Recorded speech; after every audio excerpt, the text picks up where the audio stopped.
नमस्कार दोस्तों, स्वागत है आपका मेरे YouTube चैनल एसअप लाइफ में। ओलंपिक खेलों का महाकुंभ अभी टोक्यो में संपन्न हुआ। 23 जुलाई से लेकर 8 अगस्त तक कुल 17 दिन ये इवेंट चले। इसमें 205 देशों के 11,000 खिलाड़ियों ने पूरे विश्व के भाग लिया। कुल 33 स्पोर्ट्स थे इसमें, जिसमें इवेंट्स की संख्या थी 339। बात भारत की करें तो कुल 121 प्लेयर्स ने पार्टिसिपेट किया और अच्छी बात ये थी कि इसमें 52 महिलाएं थीं, लड़कियां गई थी खेलने, जिन्होंने कुल 18 स्पोर्ट्स के 87 इवेंट्स में भारतीय टीम ने पार्टिसिपेट किया। रिजल्ट बहुत शानदार रिजल्ट रहा इस बार का। 1 गोल्ड, 2 सिल्वर और 4 ब्रॉन्ज हमने जीते और ओवरऑल मेडल टैली में हम 48वें स्थान पर रहे।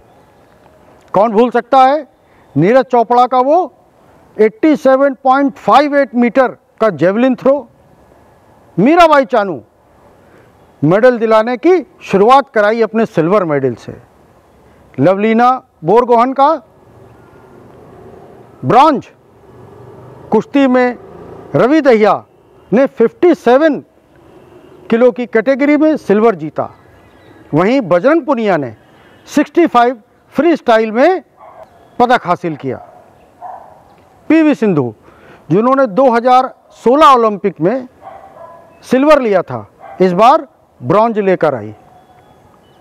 भारत की पुरुष हॉकी ने दिल जीत के रख लिया और ये पदक जीता 1980 के बाद।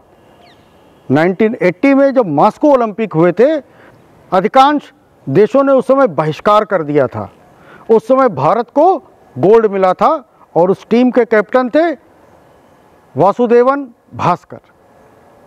इस समय भारत की हॉकी टीम ने ब्रॉन्ज जीता और जो गोलकीपर हैं श्रीजेश, उनका जो गोल के ऊपर चढ़कर बैठने वाला जो फोटो था, वो कोई जीवन भर भूल नहीं सकता है। कुछ ऐसे भी टीम्स रहीं, कुछ ऐसे स्पोर्ट्समैन रहे जो जरा से चूक गए। बात उनकी करते हैं। करोड़ों भारतीयों का दिल जीता भारत की महिला हॉकी टीम ने। शानदार प्रदर्शन रानी रामपाल के नेतृत्व में। शुरू के 3 मैच हारने के बाद back to back bounce back किया। और कौन भूल सकता है वंदना कटारिया की हैट्रिक, फॉरवर्ड खिलाड़ी गुरजीत कौर का खेल, सलीमा, गोलकीपर सविता पुनिया का शानदार खेल। इस लड़कियों की टीम ने एक नया इतिहास रचा। युवा रेसलर दीपक पुनिया 86 केजी की कैटेगरी में फ्री स्टाइल में आखिरी 10 सेकंड में ब्रॉन्ज से दूर हो गए।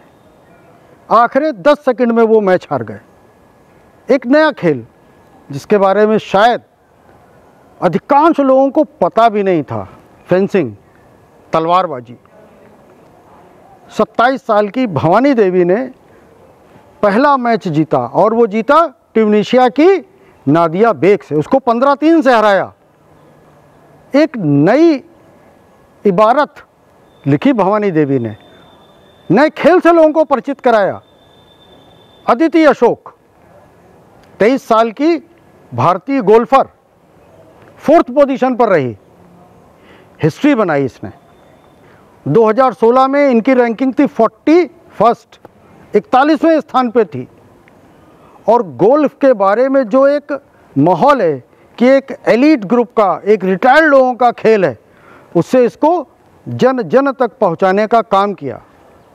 अंशु मलिक रेसलर, बहुत कम उम्र की, 57 केजी वेट कैटेगरी में रूस की पहलवान से 1 और 5 से हार गई। ये वो खिलाड़ी रहे जो जरा से चूक गए। और इन सब जो 4th प्लेस पर आए हैं, टाटा ग्रुप ने इन सबको एक कार देने का निश्चय किया है। एक बहुत अच्छी शुरुआत। आज इस वीडियो को बनाने का मतलब ही यही है कि इन स्पोर्ट्स को आगे कैसे ले जाया जाए। आगे की राह क्या है? आगे की राह की शुरुआत होती है 2014 में। भारत सरकार ने एक स्कीम बनाई, tops, TOPS, target Olympic podium scheme. Ministry of youth affairs ने इसको मॉनिटर किया और 2018 में इसको रीशेड्यूल किया गया, क्योंकि 2016 का रियो ओलंपिक हो चुका था। इसको रिवैम्प किया गया और इसके कारण जो खिलाड़ियों को टेक्निकल सपोर्ट मिलना चाहिए, जो हॉलिस्टिक सपोर्ट मिलना चाहिए, उनको 50,000 रुपये पर मंथ जो उस खिलाड़ी इस योजना के अंतर्गत सेलेक्ट हुए उनको स्टाइपेंड दिया जाता था, उनकी ट्रेनिंग के लिए, उनके इक्विपमेंट के लिए, उनकी कोचिंग के लिए। हाई प्रायोरिटी स्पोर्ट्स को सेलेक्ट किए गए, जिसमें आर्चरी था, बैडमिंटन था, बॉक्सिंग था, हॉकी था, शूटिंग, रेसलिंग। पुलेला गोपीचंद्र, राहुल द्रविड़, अभिनव बिंद्रा, ये सब इसकी कमेटी में थे।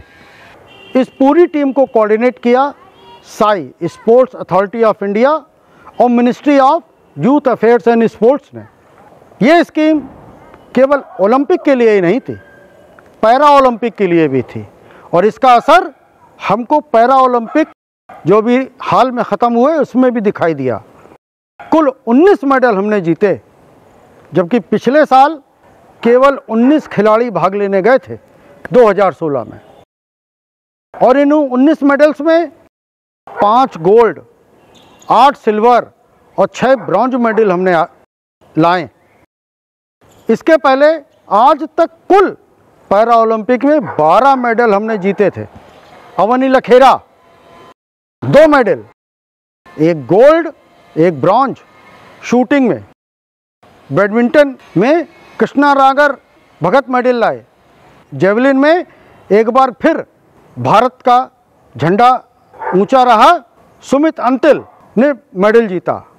मनीष नरवाल शूटिंग में गोल्ड मेडल मिला और सिंहराज अधाना 1 सिल्वर 1 ब्रॉन्ज।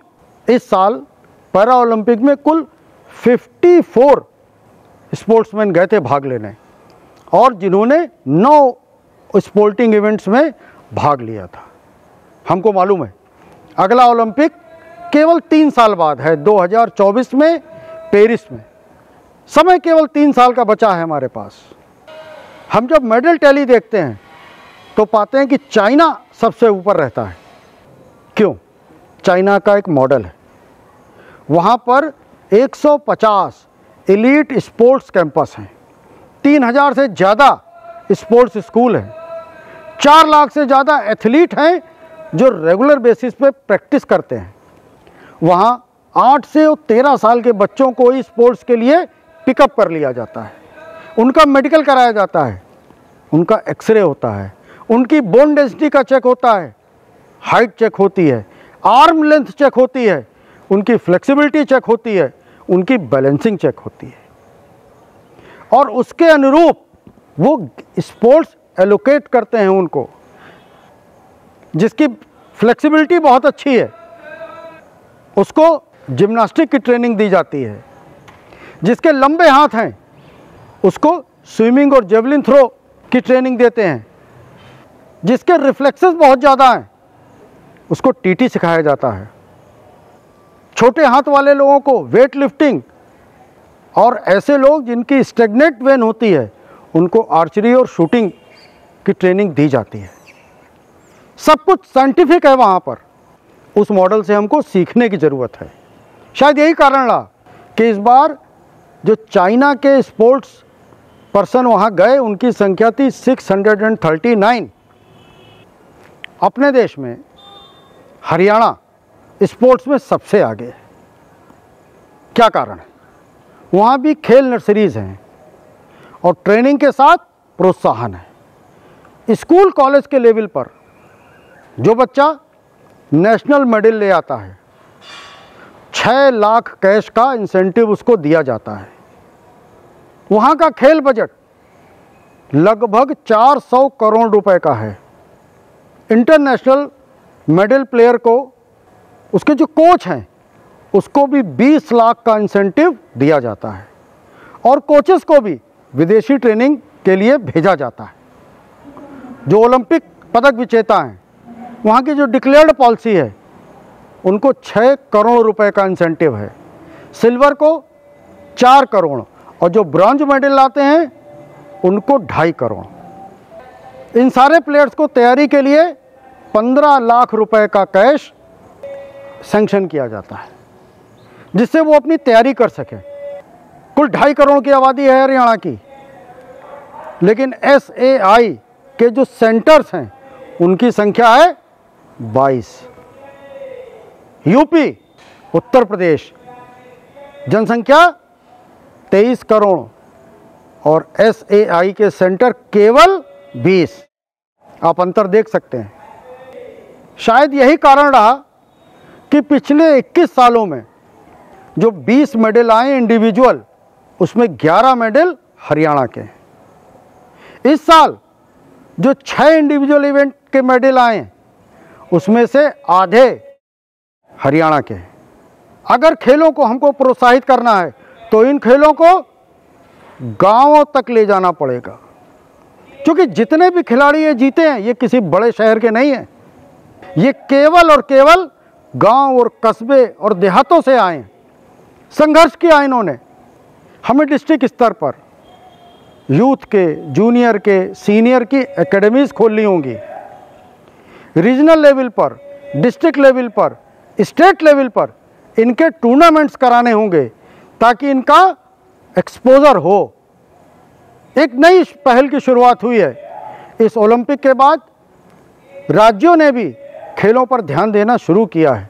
शुरुआत यूपी ने की है और उसने कुश्ती को अडॉप्ट कर लिया है। उसके प्रोत्साहन के लिए कुछ विशेष कार्य करने की ज़रूरत है। उसके प्रोत्साहन के लिए कुछ विशेष कार्य यहाँ पर किए जाएंगे। जो खिलाड़ियों को इंसेंटिव दिया जाता है, उसकी घोषणा हमेशा पहले करनी चाहिए, जिससे खिलाड़ियों को मोटिवेशन महसूस हो। आपने देखा होगा कि सरकार की सोच में भी परिवर्तन आया है। प्रधानमंत्री, खेल मंत्री और राज्यों के मुख्यमंत्री भी कनेक्टेड दिखते हैं इन खेलों से। इनके मैचेस को देखते हैं, इनसे बात करते हैं और प्रधानमंत्री तो खिलाड़ियों के जाने के पहले उनका मोटिवेशन करते हैं और लौटने के बाद उनके साथ ब्रेकफास्ट करते दिखाई देते हैं। इससे खिलाड़ी को अपनी रिकॉग्निशन महसूस होता है, एक सम्मान महसूस होता है। शायद खिलाड़ी इसी का तो भूखा है। जब राष्ट्रपति ट्वीट करते हैं तो खिलाड़ी का जो अपना अंदर का जो कॉन्फिडेंस लेवल है, शायद आसमान तक पहुंच जाता है। कुछ खिलाड़ियों ने निश्चित रूप से आशा के अनुरूप प्रदर्शन नहीं किया। तीरंदाजी में अतनु दास, प्रवीण जाधव और दीपिका कुमारी, टेनिस में सानिया मिर्जा, कुश्ती में विनेश फोगाट, शूटिंग में मनु भाकर, एथलेटिक्स में द्युति चंद, टीटी में शरद कमल और मनिका बत्रा। इसके अलावा तैराकी, सेलिंग और बॉयज़ की बॉक्सिंग का भी प्रदर्शन आशा के अनुरूप नहीं रहा। सुधार की ज़रूरत है इन क्षेत्र में। गवर्नमेंट ने अपना खजाना खोल दिया है, चाहे ओलंपिक हो चाहे पैरा ओलंपिक हो। इसका असर मैदान पे हमको दिखा है। 5 साल में 1000 करोड़ का बजट एलोकेट किया गया है। विदेशी कोच बुलाए गए हैं। इंटरनेशनल स्टैंडर्ड की सुविधाएं देने का प्रयास किया गया है और अंतर्राष्ट्रीय स्तर के इक्विपमेंट्स भारत में हैं। अब खेल केवल खिलाड़ी नहीं खेलता, उसके पीछे का कोच, उसका फिजियो, उसका साइकोलॉजिस्ट, सब उसमें इन्वॉल्व रहते हैं। और अब भारत भी उसी दिशा में आगे चल पड़ा है। लेकिन क्या सब कुछ सरकार द्वारा संभव है? कतई नहीं।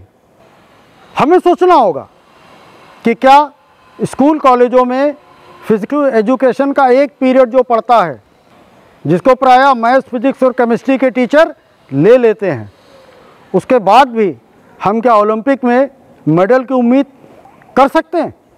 क्या उसके बाद भी हमको ओलंपिक में मेडल की उम्मीद करने का हक है? पेरेंट्स को भी अपना माइंडसेट बदलना पड़ेगा। खेलोगे कूदोगे होगे खराब, इस मेंटेलिटी से बाहर आना पड़ेगा। बच्चों को खेलने के लिए प्रेरित करना पड़ेगा उनको अपने। और जो खेल एसोसिएशन है, फेडरेशंस हैं, इनकी जो आपसी राजनीति है, इसमें नुकसान केवल प्लेयर्स का होता है। एक बात और मैं कहना चाहता हूं कि जो वेटरन प्लेयर्स हैं, जो किसी न किसी गवर्नमेंट जॉब में काम कर रहे हैं, उनके ऑफिसर खेलने के लिए फ्री नहीं करते हैं। उनका सिलेक्शन ही स्पोर्ट्स कोटे में हुआ है, उनको भी खेलने का मौका देना चाहिए।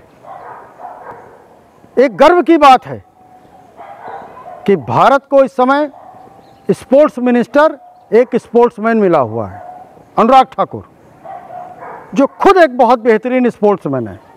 इसके पहले किरण रिजिजू ने भी बहुत बेहतरीन कार्य किया। ये शायद उसी का परिणाम हमको दिखाई दे रहा है। अगर हमको 7 से लेकर 70 मेडल तक का सफ़र तय करना है, नेशनल से लेकर वर्ल्ड चैंपियनशिप तक का मेडल तय करना है, एशियाड में मेडल टैली अच्छी करनी है, CWG में मेडल टैली अच्छी करनी है और ओलंपिक में मेडल टैली अच्छी करनी है, तो सबसे पहले ज़रूरत अपनी मानसिकता को बदलने की है, अपनी मेंटालिटी को बदलने की है। Thanks for watching.